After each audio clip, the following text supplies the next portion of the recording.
সন্ত্রাসের বিরুদ্ধে এই অপারেশন সিঁদুর, আর অপারেশনে পাকিস্তানের 9 জঙ্গি ঘাঁটি শুরুতেই ধ্বংস করে দিয়েছিল ভারত, এবং অপারেশন সিঁদুরে 100-এরও বেশি জঙ্গি খতম হয়েছে। সেনার অপারেশন আর তাদের 3 শীর্ষ জঙ্গি নেতা খতম হয়েছে মাসুদার খাস, আব্দুল মালিক রৌফ, ইউসুফ আজহার, একের পর এক। এবং আজ আমরা দেখেছি যে একটার পর একটা সেনার তরফ থেকে সাংবাদিক বৈঠক, এবং সাংবাদিক বৈঠকে স্পষ্ট করে দেওয়া একেবারে জায়গা ধরে ধরে যে একের পর এক এয়ারবেস কিভাবে ক্ষতিগ্রস্ত। একেবারে পাকিস্তানের ঘরে ঢুকে ভারতের হামলা, একাধিক পাক এয়ারবেস তছনছ করে দেওয়া আপনাদের দেখাচ্ছিলাম। আবারও আমি একটু মিস্টার চন্দের কাছেই আসতে চাইবো। মিস্টার চন্দ, যে প্রশ্নটা বারবার করে উঠে এসেছিল যে পেহেলগাঁও, একটু পিছনের দিকে যদি আমরা ফিরে যাই তাহলে পেহেলগাঁওয়ে যে হামলার ঘটনা, সেখানে সাধারণ মানুষদের টার্গেট করা হয়, জঙ্গি হামলা, তাই ভারতীয় সেনা জঙ্গি ঘাঁটিগুলোকে টার্গেট করেছিল। কিন্তু অপারেশন সিঁদুরে তারপর দেখা গেল পাকিস্তান কিভাবে হামলা চালালো সেই নিরীহদের উপর। কি কারণ, যে কারণে ওরা বারবার নিরীহদেরকে এভাবে টার্গেট করছে? সব জায়গায় সাধারণ মানুষ তারা পুরো আতঙ্কিত, এই সব জায়গায়, জম্মুর বিভিন্ন জায়গায় সন্ধে হলেই তাদের ভয়, আতঙ্ক। হ্যাঁ, দেখুন, এই পাকিস্তান এই যে অ্যাটাকটা ওরা করলো, এটা ওদের একটা লং ড্রন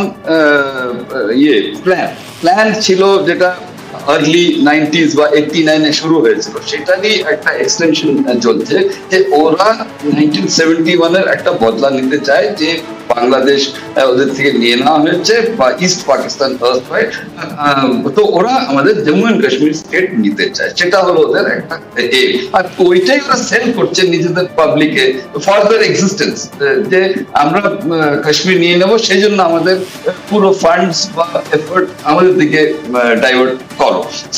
এই জিনিসটা যে ওটা ওদের ওখান থেকে কোনোদিন যাবে না, তাহলে আর্মির কোনো ইম্পর্টেন্স থাকবে না, আর তারপরে সিভিল অ্যাডমিনিস্ট্রেশন বা যে পলিটিক্যাল লিডারশিপ ওরা উপরে আসবে। কেন কি এখন ডমিনেন্ট ফোর্স ওখানে হলো আর্মি, ওদের কথাই পুরো জিনিস হচ্ছে।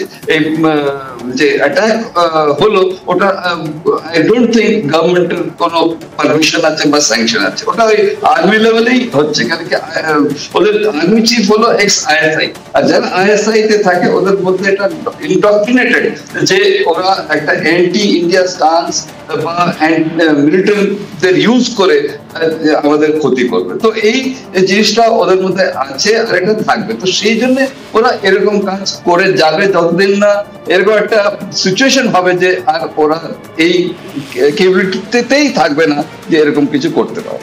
আরেকটা বিষয় মিস্টার চন্দ, ভারতীয় সেনার তরফ থেকে একেবারে আজকে আমরা দেখলাম যে পিন পয়েন্ট করে করে কোনটা টার্গেট, তার আগে সেই জায়গার কি ছবি ছিল, পরে কি হলো, এবং কোন রকম সাধারণ নাগরিকদের ক্ষেত্রে, নিরীহ নাগরিকদের তো কোনোভাবেই টার্গেট নয়, কোনো জায়গা ক্ষতিগ্রস্ত হয়নি, একমাত্র সেই ঘাঁটিগুলোই ক্ষতিগ্রস্ত হয়েছে।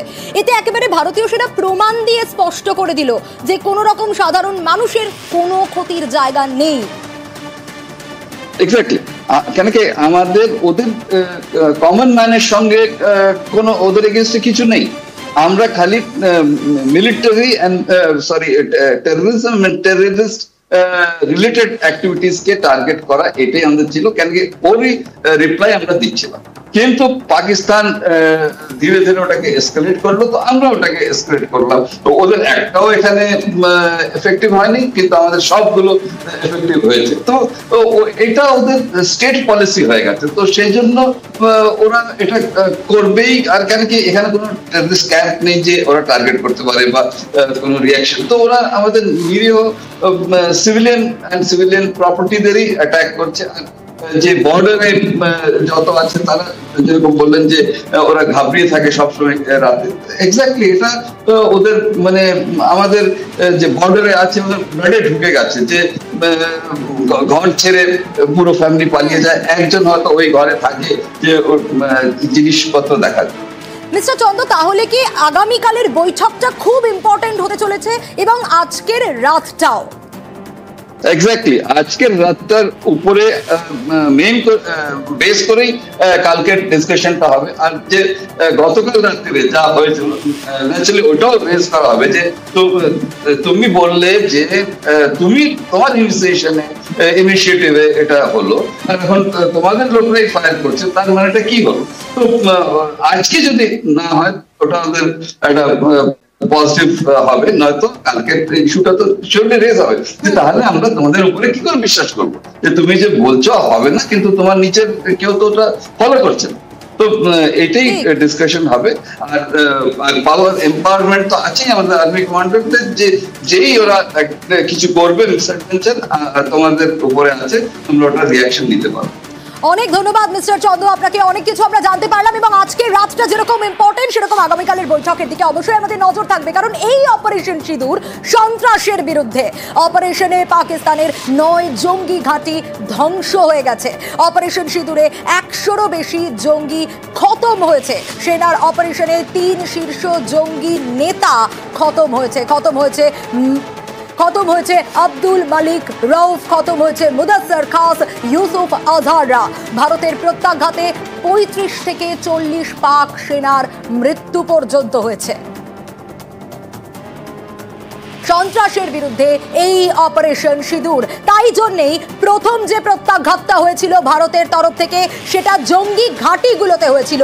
পিওকের 5 জঙ্গি ঘাঁটি এবং একেবারে পাকিস্তানের ঢুকে ভারতীয় সেনা প্রত্যাঘাত করেছিল 4 জঙ্গি ঘাঁটিতে। পিওকের 5 জঙ্গি ঘাঁটি এবং পাকিস্তানের 4 জঙ্গি ঘাঁটি, মোট 9 জঙ্গি ঘাঁটিতেই শুরুতে টার্গেট করা হয়েছিল, যেটা এই অপারেশন সিঁদুর। কিন্তু তারপর পাকিস্তান কি করলো? না, ভারতীয় সেনাদের ঘাঁটিতে টার্গেট করলো, সাধারণ মানুষকে, নিরীহ নাগরিকদের টার্গেট করলো, আর তারপর স্বাভাবিকভাবেই এগোতে হলো ভারতকেও একের পর এক প্রত্যাঘাতে। নজর রাখছি জৈশ জঙ্গি ইউসুফ আজহার খতম হয়েছে অপারেশন সিঁদুরে, খতম হয়েছে লস্কর জঙ্গি মুদাসসর আহমেদ, খতম হয়েছে আরো এক জঙ্গিদের শীর্ষ নেতা আব্দুল মালিক রউফ। জৈশ জঙ্গি, 2 জৈশ জঙ্গি খতম, 1 লস্কর জঙ্গি খতম হয়েছে। এছাড়াও প্রায় 100-রও বেশি জঙ্গি খতম হয়েছে এই অপারেশন সিঁদুরে।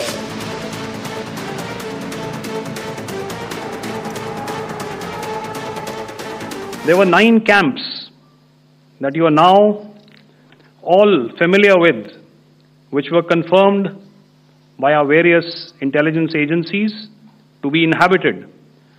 Some of these were in POJK, while there were others that were located in the Punjab province in Pakistan. And those strikes across those 9 terror hubs left more than 100 terrorists killed, including high-value targets such as Yusuf Azhar, Abdul Malik Rauf, and Mudassir Ahmed that were involved in the hijack of IC-814 and the Pulwama blast. If repeated tonight, granted full authority to our army commanders for counteraction in the kinetic domain in case of any violation by Pakistan.